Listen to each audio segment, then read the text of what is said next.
අද skin specialist තුලින් මම ඔබට කතා කරන්න යන්නේ මේ කොස්මටික් ඩර්මටොලොජි වල ඉතාමත් බහුලව භාවිතා වන ප්‍රතිකාර ක්‍රමයක් ගැන. මේක අලුත් එකක් නෙමෙයි. මේක ගොඩාක් පරණ ප්‍රතිකාරයක්.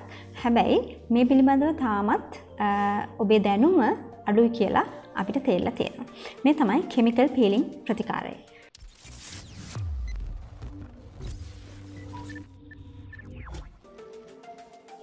කෙමිකල් පීලිං එකක් කියන්නේ ප්‍රතිකාරයක් කියන්නේ මොකක්ද?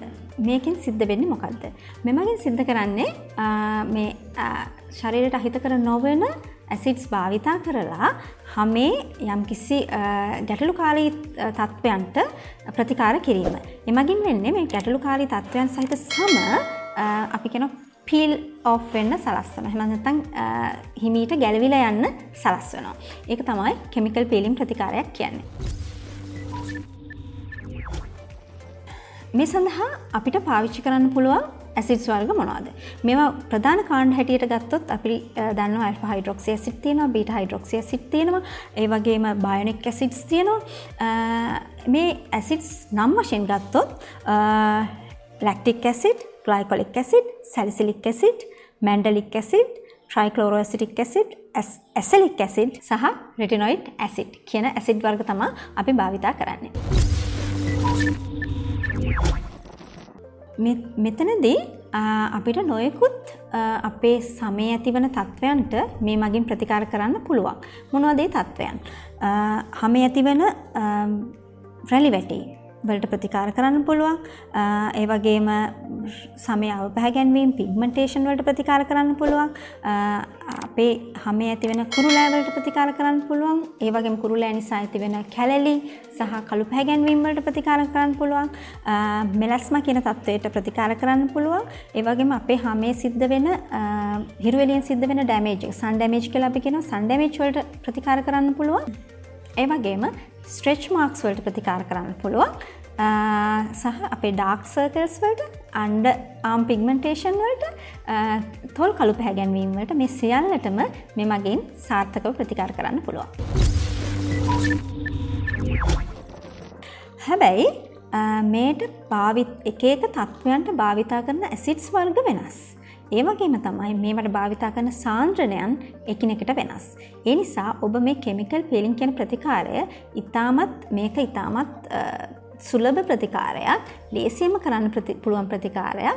ඒ වගේම වැඩියෙන්ම අපි සිදු කරන ප්‍රතිකාරයක් වුණත් මේක නුපුරුදු කෙනෙක් සිදු කරොත් ඉතාමත් නරක සංකූලතා ඇති විය හැකියි. ඒ නිසා ඔබ කෙමිකල් පීලිං ප්‍රතිකාරයක් කරන්න බලාපොරොත්තු වෙනවා නම් එය පළපුරුදු කෙනෙක් ලවා කර ගැනීම ඉතාමත්ම වැදගත්.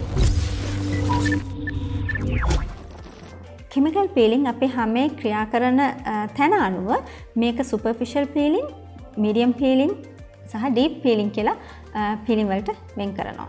අපි ආසියාතික රටක්, මම හැම වෙලෙම කියනවා අපි පිග්මන්ට් තියෙන සහිත වර්ණක සහිත හමක් තියෙන රටක්. ඒ නිසා මම පෞද්ගලිකව ඩීප් පීලිං වලට කොයිම වෙලාවකත් යන්නේ නැහැ. මොකද මේ ඩීප් පීලිං එකෙන් අපි අනිවාර්යෙන් මේක හොඳ වෙන්නේ පිග්මන්ටේෂන් එකක් එක්ක. අපි බොහෝ වෙලාවට සිද්ධ කරන්නේ සුපර්ෆිෂල් සහ මීඩියම් පීලිං.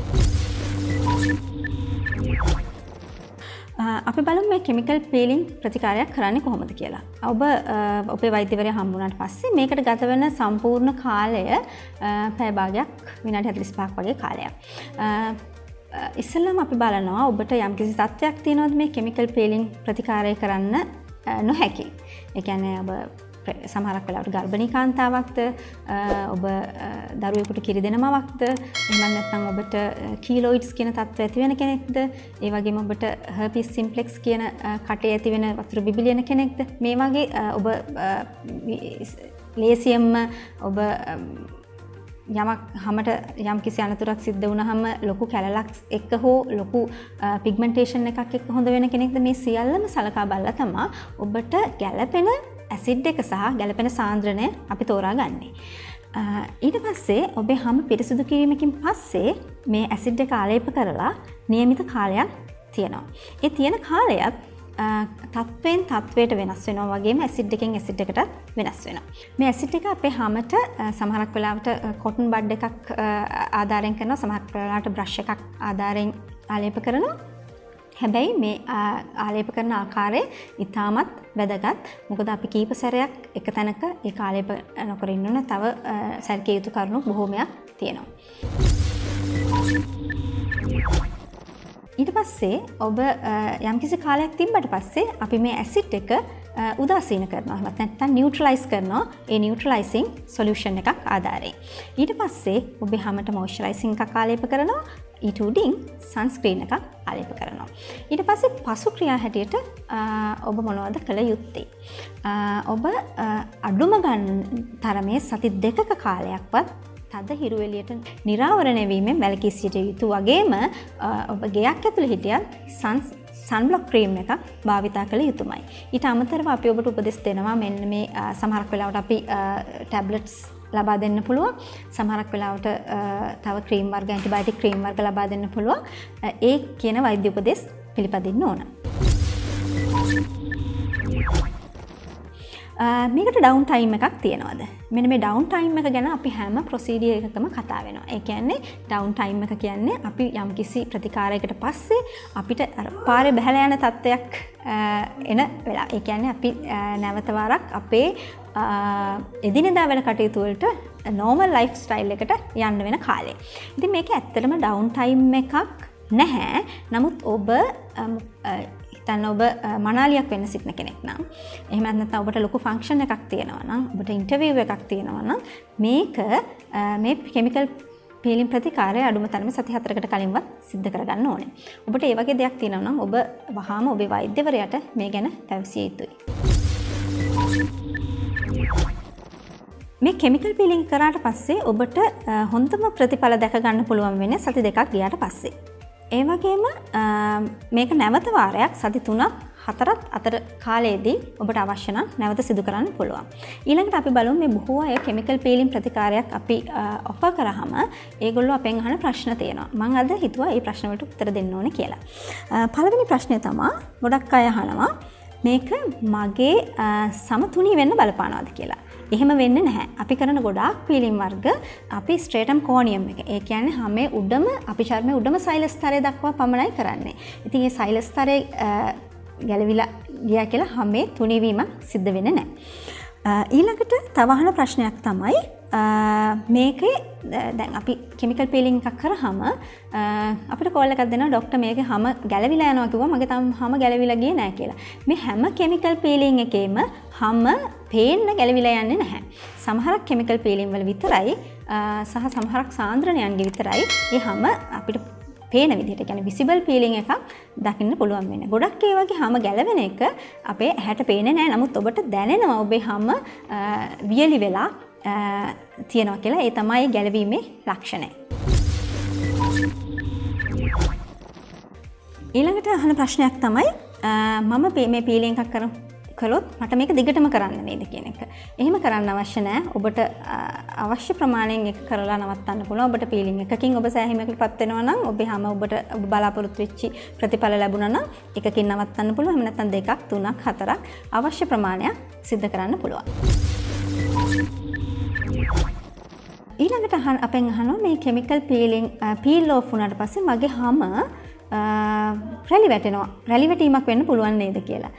ඇත්තෙන් මේකට එහෙම වෙන්නේ නැහැ. රැලි වැටෙන්නටත් කරන ප්‍රතිකාරය තමයි මේ ඉතාමත් කුඩා රැලි වැටීම් වලට කරන ප්‍රතිකාරය තමයි මේ කෙමිකල් පීලින් කියන්නේ. මේ කෙමිකල් පීලින් වලින් අපේ හැමේ තියෙන ඉලාස්ටින් වගේම කොලජන් හැදෙන එකත් උත්තේජනය වෙලා තියෙන ඉතා කුඩා රැලි වැටීම් නැතුව යන.